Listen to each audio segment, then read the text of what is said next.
d'une exposition de peinture intitulée « Regard sur l'Europe ». Une exposition qui s'inscrit dans le cadre de la présidence allemande de l'Union européenne, d'où la présence d'Angela Merkel, la chancelière allemande, qui n'est autre que aussi de cette exposition. Sont donc réunis au Palais des Beaux-Arts de Bruxelles 150 tableaux de grands peintres allemands.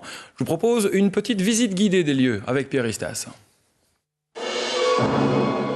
Au début du XIXe siècle, l'Allemagne cherche son destin et jette un regard jaloux sur la Grèce, dont un Allemand devient le souverain sous le nom d'Othon Ier.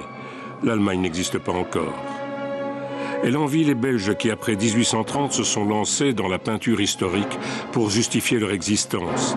Elle fait de même pour générer une identité allemande là où il n'y a que des principautés indépendantes. Voici l'empereur Frédéric Barberousse dans son rôle de juge souverain et unificateur. Emblème de cette exposition, un tableau de Dannemacher, daté de 1802. L'artiste ne portraiture pas seulement son épouse Henrike, elle porte haut les couleurs de la Révolution française, le blanc-rouge et quasiment le bonnet phrygien.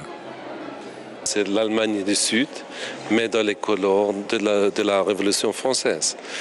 La Révolution française a fortement influencé la prise de conscience de l'Allemagne.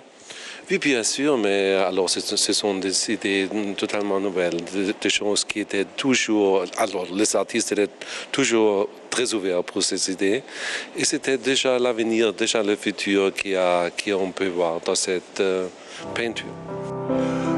Le propos de l'exposition est clair et même éminemment politique en ce 50e anniversaire du traité de Rome.